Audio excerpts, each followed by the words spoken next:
This is East Asia Tonight. Good evening, I'm Otelli Edwards. Tonight's top stories. Trade tops the agenda as U.S. President Donald Trump begins the final leg of his Asia trip in South Korea, aiming to finalize a long-pending deal with Seoul. Now, Beijing confirms that President Xi will meet his U.S. counterpart tomorrow in Busan, a closely watched encounter expected to ease trade tensions and tackle the superpower's long-term strategic issues. Now, China snapping up U.S. soybeans for the first time this season, a move that could signal warming ties ahead of a potential deal between the world's two largest economies. Now, the defense chiefs of Japan and the U.S. meet in Tokyo. Secretary Hegseth calling their alliance vital to deterring Chinese aggression as both sides find ways to boost military ties. Now, President Trump says there is no plan yet to meet North Korean leader Kim Jong-un as Pyongyang fires missiles ahead of the U.S. leader's visit to the south.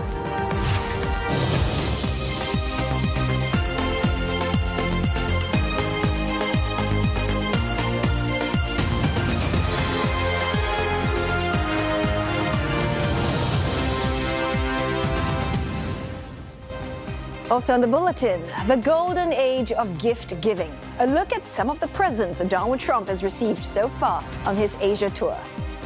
And with soybeans at the center of the U.S.-China trade battle, we'll look at how the crop could give Beijing new leverage at the negotiating table.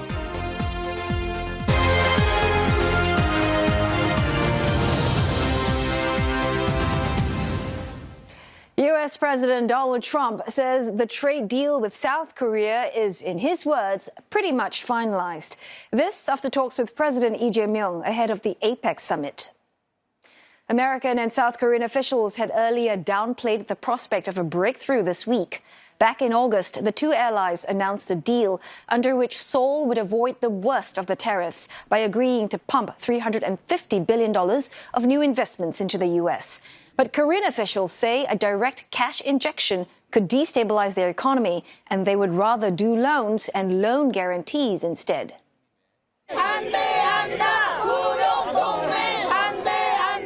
That deal was seen by many South Koreans as lopsided. Hundreds are holding rallies across Gwangju to protest Mr. Trump's visit and his economic policy. Some see his trip as a way for Washington to further press Seoul into an unfair deal. Mr. Trump is in South Korea for the final leg of his Asia tour. He was in Malaysia and Japan earlier, where he signed trade deals strengthening cooperation with its allies. Anticipation is high as China confirms that President Xi Jinping will be meeting Mr. Trump in the port city of Busan tomorrow. Mr. Trump says he will achieve a good deal as both countries work towards diffusing and intensifying trade war. CNA senior correspondent Lim Yun-suk is in Gwangju in front of the hotel where a working dinner for some of the leaders is taking place. And we also have China correspondent Han Suk-hui in Busan, the location of tomorrow's summit between Donald Trump and Xi Jinping. Yun-suk, I want to go to you first. A lot to unpack from that summit between Donald Trump and Lee Jae-myung. In a nutshell, has South Korea actually confirmed that a deal has been reached? Well, there is no confirmation from the South Korean side. And right now, there is a dinner hosted by South Korean President Lee Jae-myung together with some of the leaders who are attending this APEC summit, including President Donald Trump. And that's happening right there behind me at the Hilton Hotel. And it seems like those remarks from President Trump is coming out of that dinner, but there's no confirmation from South Korean side. But, you know, earlier today, the two leaders did meet, and they were joined by nearly all their economic and foreign policy aides, too. But, you know, at the time, we didn't hear that there was a deal being signed and that the issue wasn't even mentioned in their opening remarks. Now, President Trump repeated earlier, you know, in his earlier remarks at the APEC CEO summit this morning, he did say that agreement could be reached very soon. But don't think that very soon was today, because South Korean government officials here have been saying that there are differences between the two sides and that they still had more to negotiate. Now, those differences that we were told about were really about the structure of the $350 billion investment that South Korea promised the United States. How and when, in what form South Korea was going to make those investments, with officials here saying that Washington wanted it up front, at least some of it, while South Korea was preferring a mix of loans and guarantees over time to avoid any impact on its local currency and the South Korean economy. So it looks like, the two countries have a framework that they have agreed on, but the details are still being worked through. Meanwhile, South Korean President Lee Jae-myung did touch on other issues, talking about how he asked President Trump to allow South Korea to secure nuclear fuel, especially for its submarines, because he said that this wasn't about nuclear weapons, but the plan was to build them here in South Korea using its own technology, and fuel supply has to be granted for South Korea to do that. He also said, that the U.S. should try and advance talks on the spent fuel reprocessing and uranium enrichment currently restricted under this bilateral nuclear pact between the two sides. Meanwhile, President Lee Jae-myung also pledged to increase defense spending and to modernize the alliance, saying that a stronger defense industry will boost Korea's self-reliance and, in fact, help the security burdens on the United States. So you also want to talk about North Korea, where Mr. Trump, he says that the timing did not work out this time for a meeting with Kim Jong-un. Okay. But what exactly are the prospects of the two actually meeting in the near future? Well, that is right. President Trump made it very clear that he'd like to meet Kim Jong-un again, but says that the timing just didn't work out on this trip. So it looks like, there won't be the much anticipated Trump-Kim Jong-un summit this time around here during APEC. Still, the doors remain open for dialogue.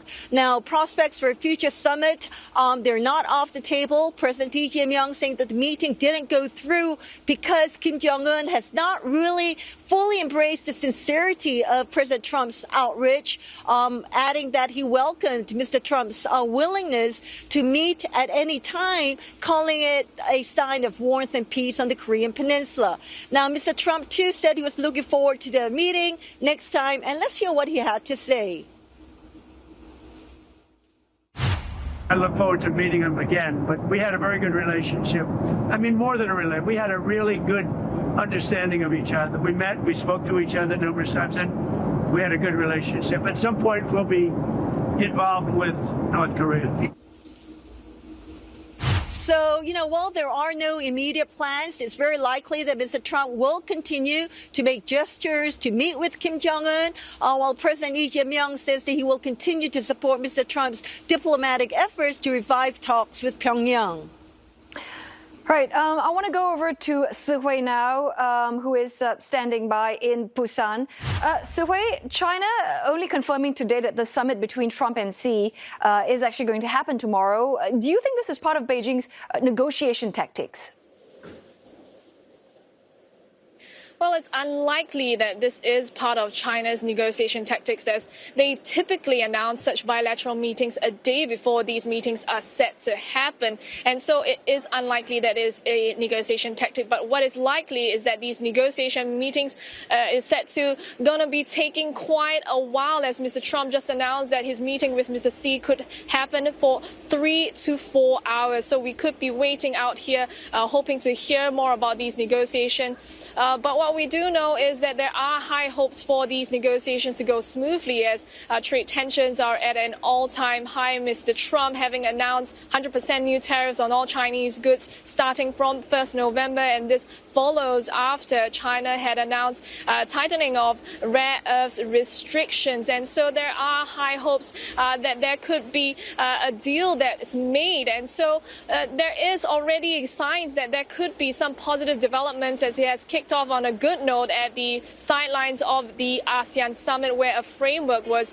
reached between both the U.S. and China on a trade deal, so possibly seeing the removal of 100% new tariffs and perhaps even a final deal on the sale of TikTok. And also on Monday, Chinese Foreign Affairs Minister Wang Yi, on a phone call with U.S. Secretary of State Marco Rubio, he had said that he hopes that U.S. will meet China halfway in these high-level interactions. And And so all eyes will be on this meeting. Unconfirmed reports are saying that the meeting is set to happen tomorrow afternoon and possibly here at the Busan airport where I'm at right now.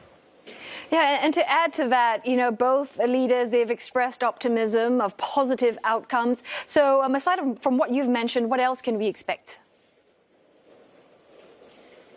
Well, there are clear priorities from both sides. Mr. Trump hoping to discuss issues on rare earths, soybean trade, fentanyl, hoping to see also that the Russian-Ukraine war ends with the help of China, as he hopes to be seen as a global peacemaker. From China's side, Mr. Xi also hopes to see export controls on high tech being eased, also hoping to hear more reassurances from U.S. about the one China policy.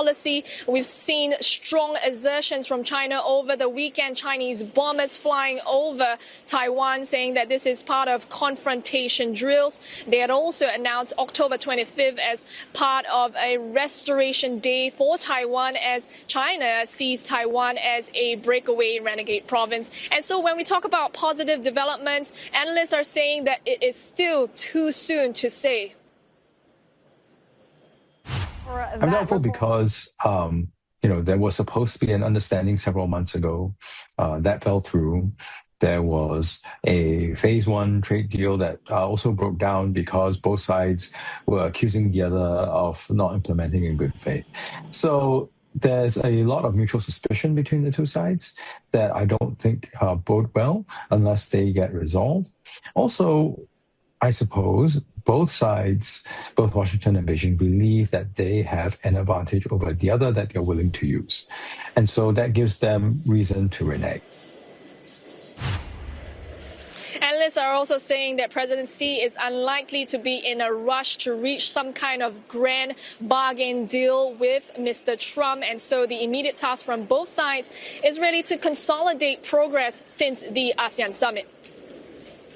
Many thanks for those reports. CNA's China correspondent Tan Sihui in Busan and senior correspondent Lim Yun-suk in Gyeongju. All right, let's keep talking about tomorrow's Trump-Xi summit in South Korea. Kate Fisher files this report for CNA, explaining just what's at stake for the U.S.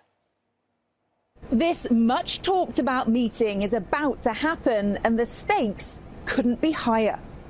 I see this as an extended boxing match between two heavyweights. The world's largest economy, the world's second largest economy. Both think they've got an edge in this boxing match. And indeed, both of them can land heavy blows on the other in the trade sector. I think at the end of the day, they'll box themselves out. It'll be a draw. I'm optimistic that at this particular meeting, there will be tactical decisions to sort of extend the pause.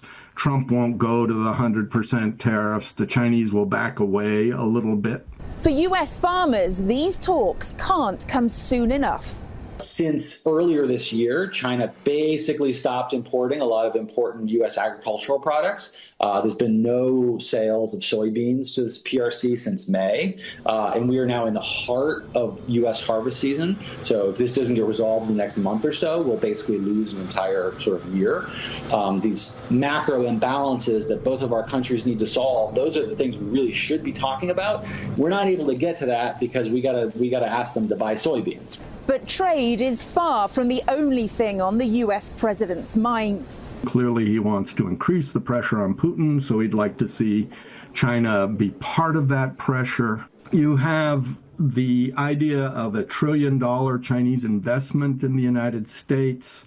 Some people in the administration think that's wrong-headed, but Trump seems to be interested in it.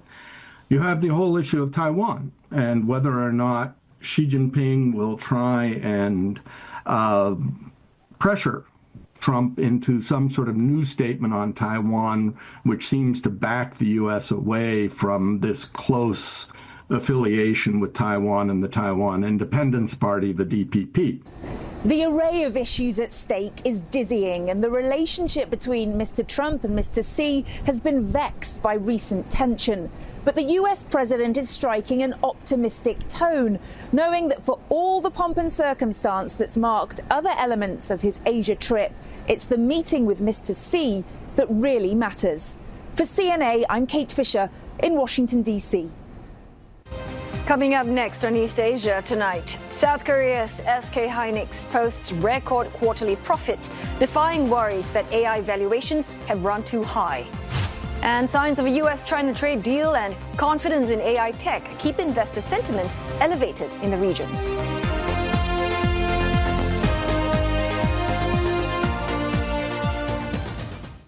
Cambodia is building its largest ever waterway project, the Funan-Techo Canal. It's a national pride project. It would bring costs down and better access global markets. But why does this Chinese-funded project worry the Vietnamese? If the project reduces the amount of water, Vietnam's agricultural production may be hard hit. When Cambodia developed one small canal, they criticized Cambodia why it is a problem. Insight, Thursday on CNA. On this episode of Singapore Hour, ever imagined chocolate in a burger? Meet Singapore's very own Willy Wonka. At Mr. Bucket, we always believe that chocolate should be an experience, not just something you eat. And 3 ways to take your mud facial to the extreme. There's something addictive about the chaos and the 5 near-death experiences per kilometre. Singapore Hour, Friday on CNA.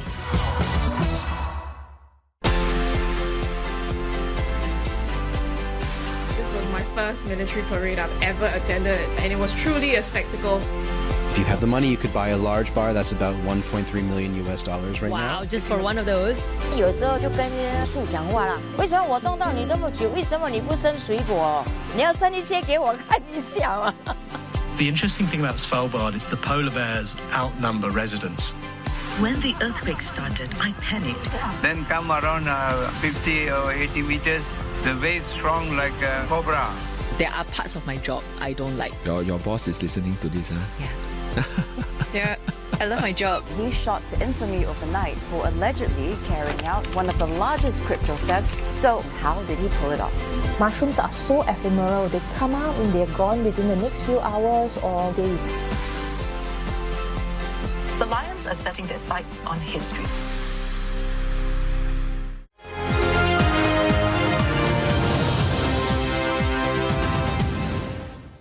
Hello there. It's now time for your business news with Roland Lim. Roland, let's talk about the American soybean farmers finally getting some fruitful news, because tell us essentially what does it mean for the American farmers and the upcoming US-China trade talks? Well, it is a promising start for both Presidents Trump and Xi preparing to finalize a trade deal in Korea. And American farmers, well, they've been hit hard, so it's welcome news for them. China has reportedly made its first purchase of soybeans from the U.S. from this year's harvest. At least 2 cargoes of U.S. soybeans have been scheduled for delivery later this year. Now, it's a move that's suggesting optimism on a trade settlement ahead of Donald Trump's meeting with President Xi Jinping tomorrow. U.S. Treasury Secretary Scott Bessent told media that China would be reviving its purchase of soybeans after talks with Chinese officials on the sidelines of the ASEAN summit, which concluded this week in Malaysia. Benchmark Chicago soybean futures have been rebounding on hopes for a U.S.-China trade deal. Now, January 2026 prices are currently above that 50 and 200-day moving average, suggesting positive momentum. And for the past 7 days, it's been up nearly 3%. Soybeans had a major source of contention after U.S. data showed that China did not book a single shipment since the start of the season. And that has left American soybean farmers with overflowing warehouses and flat prices, although their counterparts in China are at odds as well. Soybeans, key to the Chinese diet. They are present in just about every household in the form of tofu, soy milk, soy sauce, and so on. So it's no wonder China buys the most soybeans in the world. At this century-old bean curd factory in Hong Kong, they make tofu from scratch every day, and they use Canadian soybeans. 因為佢油分比較多啦，所以做出嚟嘅豆腐會比較滑啲啦，係啊，咁樣咁因為個豆嘅含嗰個油分啦，都會好影響做出嚟嗰個豆腐嗰個口感。Renee doesn't stock up on the beans because they don't keep well. 咁樣，你大豆你揾個倉擠住佢，你都有成本㗎嘛。Storing them is also a problem for U.S. soybean farmers. China bought half of their exports last year, but since the middle of this year, the Chinese have not ordered a single bean. Their harvest is languishing. While the Chinese do eat a lot of soybeans, they use U.S. beans for a different purpose. Choi Tak Lee has been farming chickens for almost 40 years. And like other Chinese farmers, he uses U.S. soybeans to feed livestock. 價錢仲平咗多少？10%至15%度啦。相對對我哋呢個購買者嚟講咧，平啲當然係好啲，好事嚟㗎啦。Pig farmer Lam Wing Yuen next door buys around 1.5 containers of soybean powder from the U.S. every month. 咁但係我哋唔會因為平而買多啲咯，係因為我哋豬個配方咧有指定嘅。 你唔可以由25%加到35%，唔會嘅。The nature of the operations make livestock farmers vulnerable to price changes, especially here in Hong Kong. Almost 90% of the soybean powder for livestock feed comes from the US because it worked out cost-wise to ship them over. 講得好，出口好多嘅貨品咧去咗美國，咁美國 嘅櫃咧，往往好多時咧就要吉櫃回翻到嚟香港。咁啲櫃咧，如果裝翻住係美國黃豆啊或者粟米咧，佢個運費咧就會平好多啦。The trade tensions have made China turn to other countries for soybeans. It has increased its imports from Brazil. It has also started shipping some from Argentina as well. Well, I think as in many other products that China has a big reliance on the West, it seems to be a national strategy for China to diversify towards other markets, especially the global South. So we do see an ongoing shift from China to act this way. Soybean farmers in the U.S. are watching U.S.-China trade talks closely. Under the framework of one country, two systems, most sectors in Hong Kong can still largely decide where to source their imports. However, analysts warn political alignment with the Beijing government could change this. If it is a scenario that the government becomes more in line with the mainland government in certain issues. For example, we can think of the Japanese seafood cases that happened before. Then there is still a risk that Hong Kong businesses may not be able to purchase certain goods. 我諗貿易戰就係我哋唔想見到嘅嘢，即係未來咧。 我哋都有擔心航運嗰個費用咧係會有增加，而影響咗我哋嗰個成本。A deal reached in South Korea will be good news, not just for farmers on both sides of the Pacific. U.S.-China trade ties are also hinging on the humble soybean. China stocks closing at a fresh 10-year high as investor confidence stay elevated, boosted by growing faith in a deal to avoid a damaging trade war between the world's top two economies. Shanghai Composite Index closing out the day 0.7% higher. The second bourse, the tech-laden Shenzhen component, up by nearly 2% thanks to AI optimism. Hong Kong markets closed for a public holiday. And South Korean markets getting additional momentum with the U.S. leader in the country, stocks closing at record highs, powered by the AI tech boom. Now, there are reports NVIDIA is preparing to unveil new contracts to supply AI chips to major South Korean companies, including Samsung Electronics and Hyundai Motors. Investors are also looking out for earnings from major firms, including Samsung, later this week. SK Hynix shares posting record results today for the September quarter, closing up more than 7%. Let's dig further into those Hynix results. Operating profit rose more than 60% from a year ago on higher demand for both its advanced chips and conventional products. The world's second largest memory chip maker dominates the market for high bandwidth memory semiconductors and is a key supplier to US titan NVIDIA. Revenues rose around 40%. Hynix has already sold its entire memory chip line for 2026. It plans to expand production capacity next year, encouraged by large AI projects such as the US government-backed Stargate project. And I'll be back with more business news a little later on. Uteli, for now, back to you. All right, looking forward to that. Thanks for now, Roland. Well, we are going to go for another break now, but coming up on East Asia tonight, America's War Secretary hails Japan's military buildup, calling their alliance vital to deterring Chinese aggression. And North Korea test fires a missile hours before Donald Trump's arrival in the South. But one little detail has some wondering what message Pyongyang could be sending.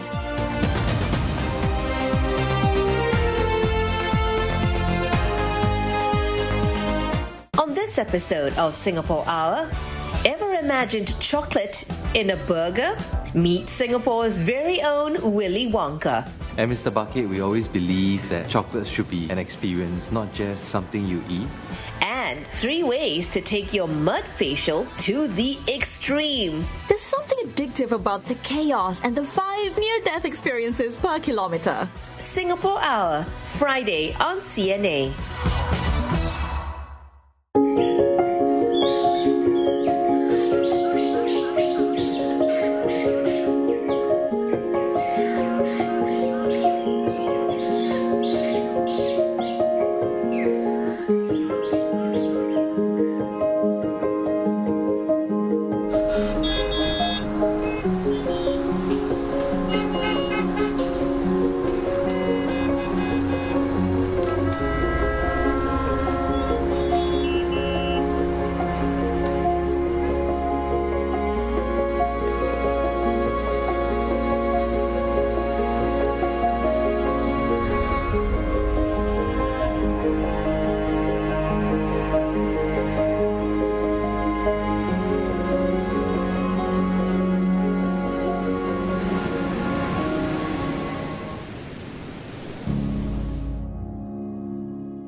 The CNA documentary, Walk the Line, has been nominated for the 2025 International Emmy Awards. I don't understand why they come on me. 是，在中国现在不能这样子。这里下去对了。 Watch it on demand at cna.asia.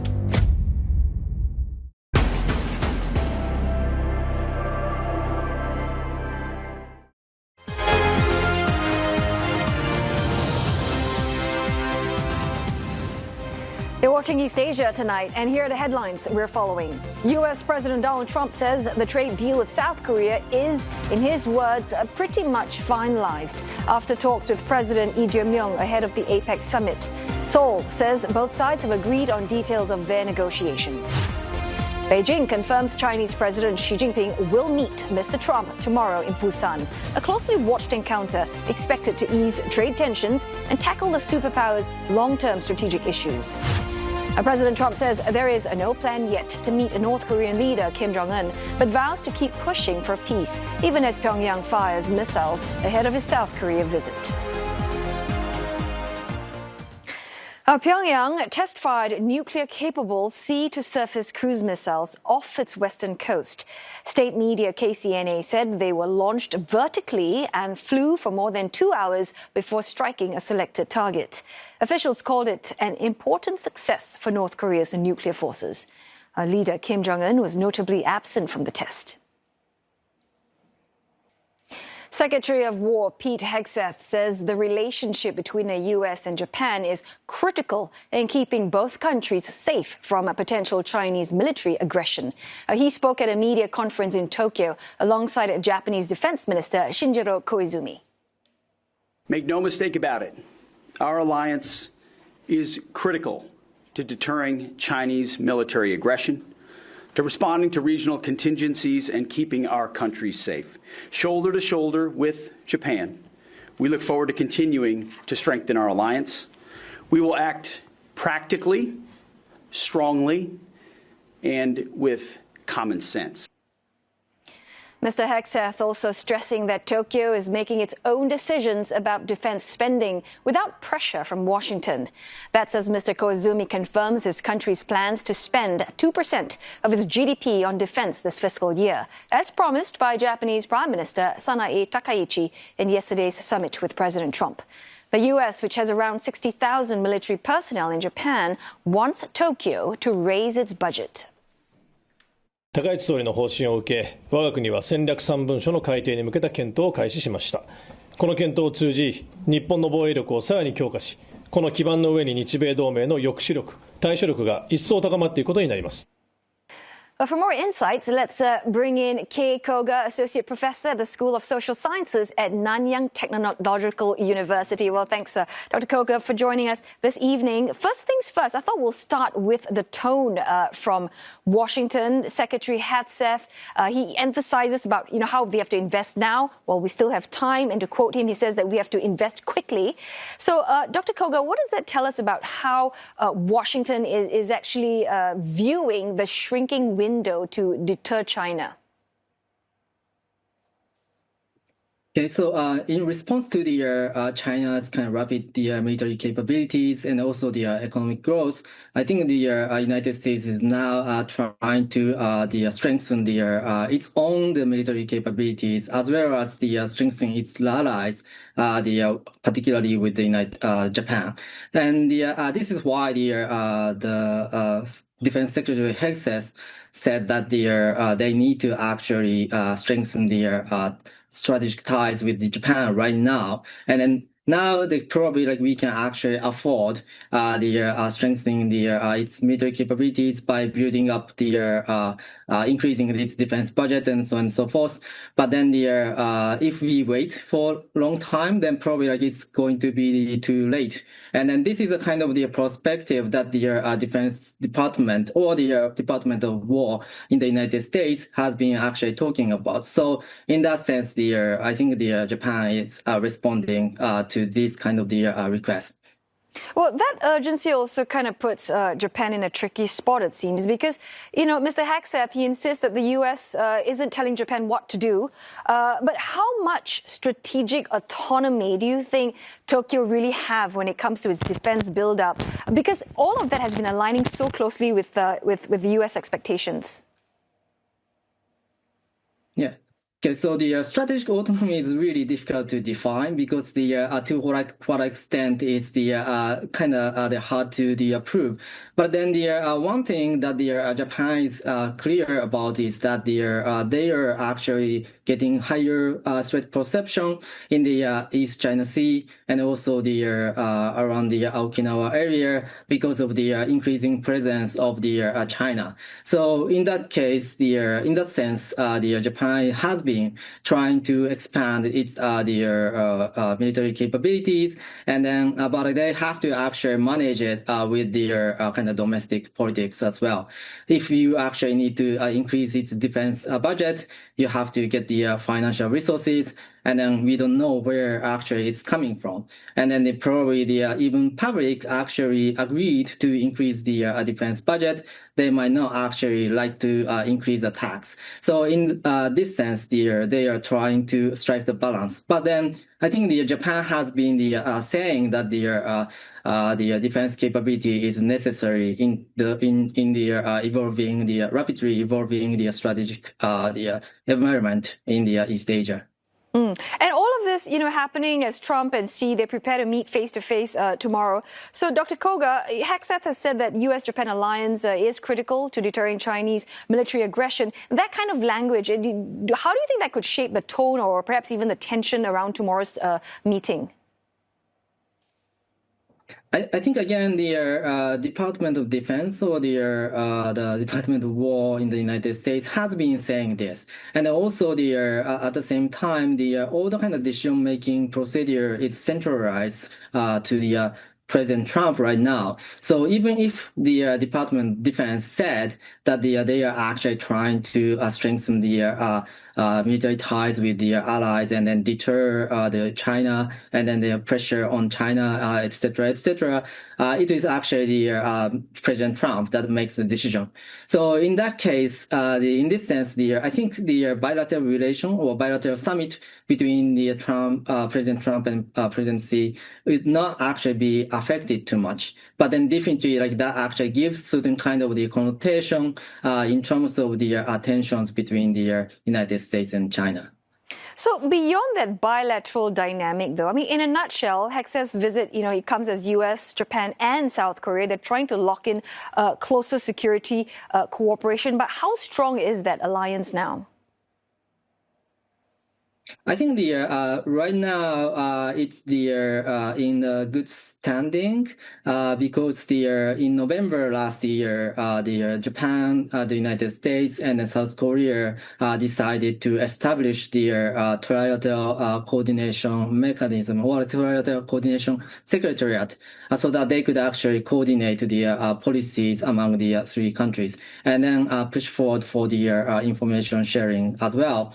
So in that sense, no matter who becomes the leaders in the U.S., Japan, or South Korea, then they could actually regularize the meeting among the three countries. So that's good. And also the other thing is that today, the Defense Minister Koizumi actually talks about the Japan and the United States are encouraging or engaging with the like-minded countries, including South Korea, so that we could actually see more kind of interaction among the Japan, United States, and then South Korea in the future.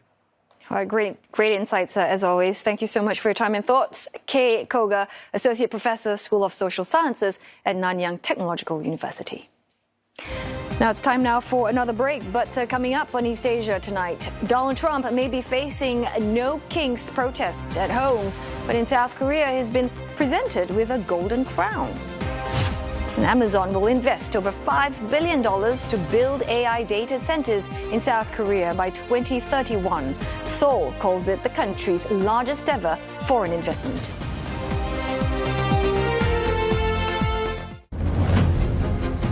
Dokter masalah lo manage more snake bite patient. Time is essential. It's hard to imagine how isolated we are. The patient has to be treated as soon as possible. It's not just a job, it's a mission. Reaching the Unreached, Season 2, Saturday on CNA. They look and taste home-cooked, but every dish came from a box in the freezer. I'm going on a 1-month diet of ready-to-heat meals. Because I want to find out, does convenience come at a cost? What did the results tell us? Let me just give you the results first. Ready-to-heat meals. How often should we be eating them? Talking Point, Sunday on CNA. I am so Singaporean that I get excited about the truly Singaporean things like SG60 vouchers. I'm Rishi, a stand-up comedian. In this 2-part documentary, I went on a year-long quest to find out what it means to be Singaporean today. Hey, why you're not smiling? You're not happy to get your IC? I revealed the results of a nationwide CNA IPS survey, uncovering the biggest reasons why it can be so hard to feel like we belong. Considering Singapore's social standards of being really good at everything, I always feel like I'm never gonna be good enough. New Singaporeans or foreigners, they ask me, oh, so what are you? You're Indian, right? If you don't serve NS, I think you're less Singaporean. We are very famous, our passport, our education system. Some of us do not wish to share with others. What does it mean to be Singaporean in a world that's changing so fast? Being Singaporean starts 3rd November, Monday on CNA.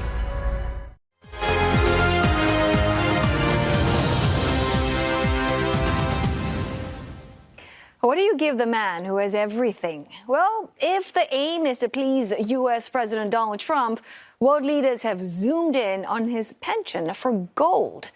Now, South Korea has presented Mr. Trump a golden replica of an ancient crown that was discovered in a tomb in Gyeongju, where both leaders are now at for the APEC summit. Mr. Trump was also awarded the Grand Order of Mugunghwa, the country's highest decoration, for his role as a peacemaker on the Korean peninsula. World leaders have been heaping praise and gifts on Mr. Trump, seen by some as a way to win his favor and secure better trade terms for their country. Just yesterday, Japan gave the U.S. leader gold leaf decorated golf balls bearing his name, a signed caddy bag by Japanese major winner Hideki Matsuyama, and perhaps the most priceless of all, the golf putter used by the late Prime Minister Shinzo Abe when he last golfed with Mr. Trump 6 years ago. Well, their love for golf paving the way to a close personal relationship ties the new leader, Sanae Takaichi, who is Mr. Abe's protege, leveraged as they met for the first time. Ms. Takaichi has also submitted a nomination for Mr. Trump to win the Nobel Peace Prize, something he says he deserves. More details on that trade deal between U.S. and South Korea. Donald Trump says the pact is pretty much finalized, sending the Korean won up against the dollar. Seoul says both sides have reached an agreement on details of a deal that will see auto tariffs on South Korean cars reduced to 15%. There's also a $20 billion cap on annual supply of funds to the U.S. That's part of South Korea's $350 billion investment in America. Of that, $200 billion will be in cash, paid out in installments, while shipbuilding cooperation will account for $150 billion. The APEC economic leaders meeting in South Korea will help Singapore take key conversations in digital inclusion and supply chain resilience forward, observers tell CNA. Prime Minister Lawrence Wong will be in Gyeongju for a series of APEC meetings and dialogues over the next few days. He will also lead a Singapore delegation to Seoul to meet with South Korean President Xi Jinping as part of his introductory visit to the country. CNA's Claudia Lim has more. This week in the Korean coastal city of Gyeongju, Asia-Pacific leaders are gathered for the APEC Economic Leaders Meeting. It's a platform for them to take trade talks forward, especially coming out of the recently concluded ASEAN summit in Kuala Lumpur. Analysts say themes like digital inclusion and supply chain resilience are expected to top the agenda. Much remains to be seen on how discussions could play out at the APEC meetings, including how the US and China seek to dial down trade tensions. But whether both superpowers can reach a common ground, observers say this will set the tone for global trade and influence how Singapore charts its path forward. In Gyeongju, leaders are expected to discuss ways to promote free trade and investment, adopt the use of AI for trade, and respond to the changing demographics within the region. And Singapore's role in these meetings to help steer conversations and be a voice for small states. Great power rivalry between the US and China is disproportionately hurting small trade-dependent economies, and it could hurt us as well. So Singapore is building coalitions that rise above these power blocks, again with like-minded countries. And this approach appeals to many of the smaller medium-sized members of ASEAN and APEC. During his trip, Singapore Prime Minister Lawrence Wong will visit Seoul at the invitation of newly elected South Korean President Lee Jae-myung. Both men had met in Kuala Lumpur recently during the ASEAN +3 session, but this is the first time they will have in-depth face-to-face bilateral talks. PM Wong's visit also marks 50 years of diplomatic ties between the two countries. Both sides are expected to elevate ties to a strategic partnership, which analysts say is a boost for Singapore amid fluctuations of great powers. I think the significance of our ties really comes from our shared location in Asia or the Indo-Pacific, right? So that naturally then leads to stronger trade or shared engagement with the various regional arrangements. And Korea, I think it wields influence in the global economy. It offers expertise in tech, in digital infrastructure, and these are areas that complement Singapore's interests very well. Right? So I think Singapore benefits from such engagements.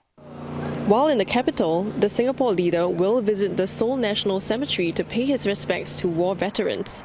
He will also catch up with Singaporeans who are based in Seoul. Claudia Lim, CNA, Gyeongju, South Korea. Well, as promised, we've got more business news with Roland Lim this hour. So, Roland, big tech apparently doubling down on AI? Right, Otella. Yes, it's been a trend for some time now. The latest being NVIDIA investing $1 billion in Nokia. OpenAI giving Microsoft a 27% stake. And now South Korea says Amazon will invest more than $5 billion to build data centers in the country. And that's on top of another $4 billion joint effort by the American tech titan and South Korea's SK Hynix announced earlier in July. The country's presidential office said the commitment was made during a meeting between Amazon Web Services, or AWS chief Matt Garman, and President Lee Jae-myung at the APEC CEO Summit. The office adds that Amazon's investment is the country's largest ever by a foreign firm. AWS's investment will be used to construct data centers in the Incheon and Gyeonggi regions. Mr. Garman says that AWS will commit an extra $40 billion across 14 APEC countries, excluding the U.S., over the next 3 years. U.S. President Trump says a trade deal has been struck with South Korea ahead of a dinner hosted by South Korean President Lee Jae-myung. Now, President Trump didn't divulge more details, but a deal promises to dispel uncertainty for the trade-reliant economy. And Tony Waterman filed this report for CNA from Ellabelle, Georgia. Well, big sellers here are the nangshims. Nearly half of the products on the shelves at this grocery store in Ellabelle, Georgia, are Asian, catering to a specific clientele. South Koreans working at the Hyundai mega plant down the road. You have to have a good variety of dinner bags and lunch bowls. Sammy Rentz says he invested $500,000 to open the Viet Hung Oriental Market back in March. Around the same time, Hyundai officially opened its new state-of-the-art assembly plant. I'd see a good 60 to 70 Koreans a day. They fill up a cart, maybe two, full of groceries for their family, and I'd see them maybe twice a week. It was so busy, he considered expanding.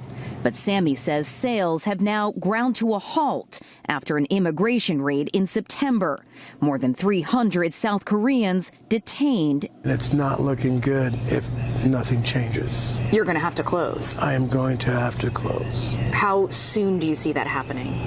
I'd say within the next 2 to 3 months. The sprawling Hyundai campus is the largest investment in Georgia history, expected to create more than 8,500 direct jobs and tens of thousands of indirect jobs, jobs like the ones at Sammy's grocery store. But the ramifications from the raid are far-reaching. The September 4th raid has not only strained diplomatic relations between Washington and Seoul, it could put a chill on future investment. During trade negotiations earlier this year, South Korea pledged to invest $350 billion in the U.S.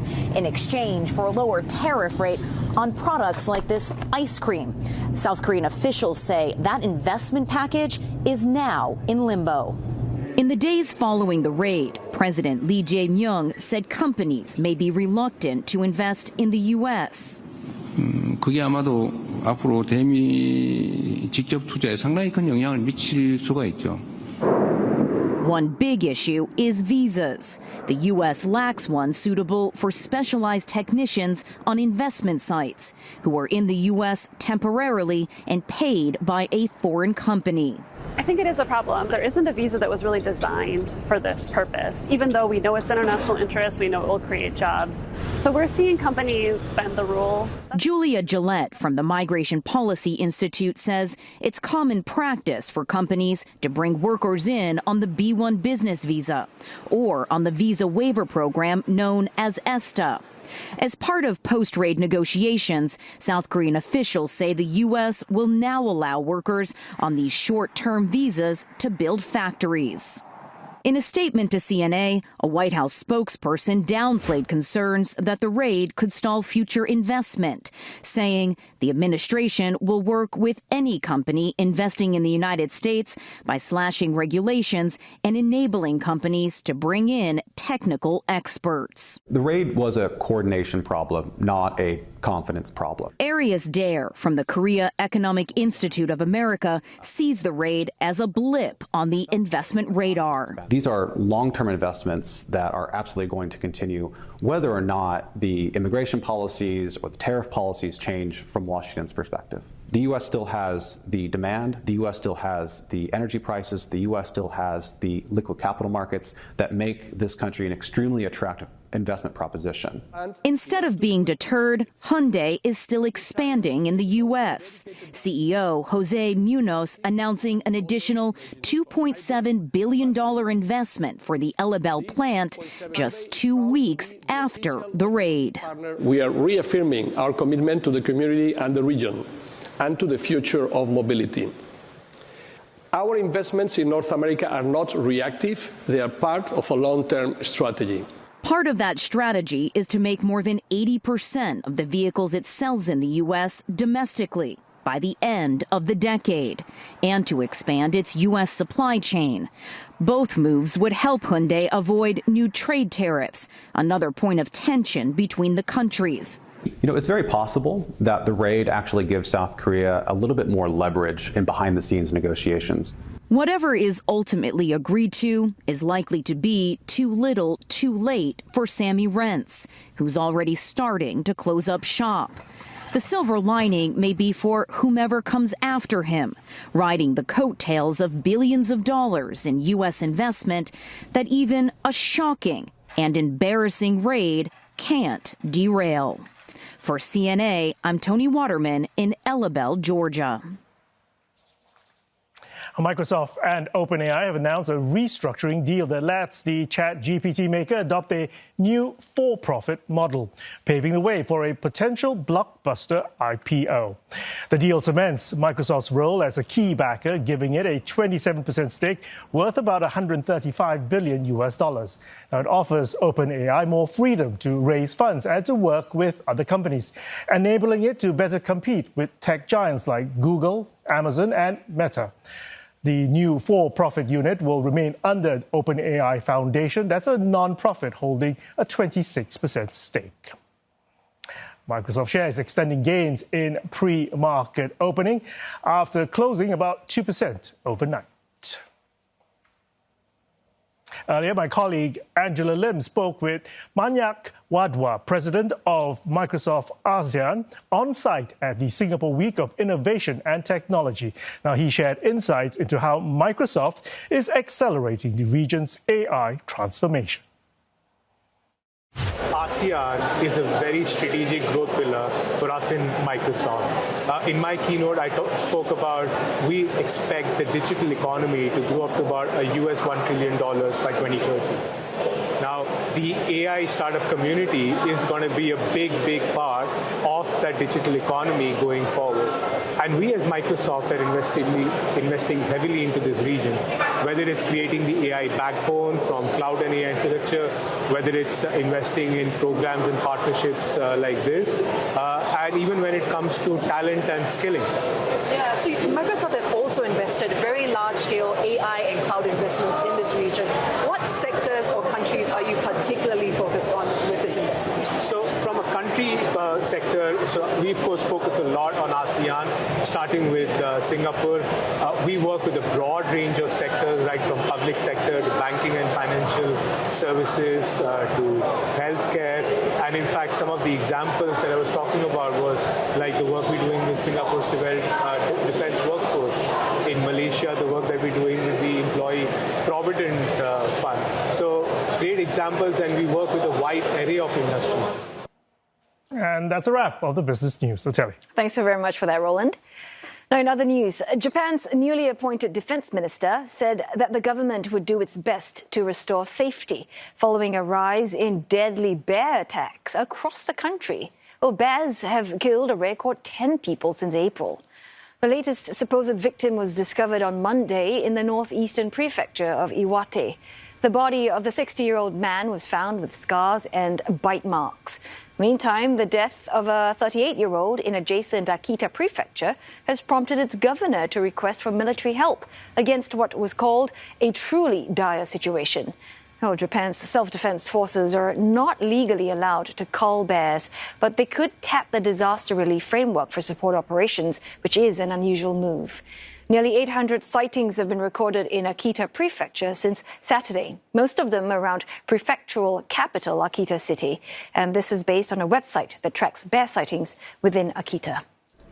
Well, Japan has two types of bears, the Asian black bears, also known as moon bears, and the ones found in Hokkaido, known as the brown bears. Many of them are culled every year by hunters, but the number of hunters has declined as Japan's population ages. And that could change in the months ahead, as new Environment Minister has committed to training new hunters. And that wraps up East Asia Tonight this Wednesday. Thanks for watching.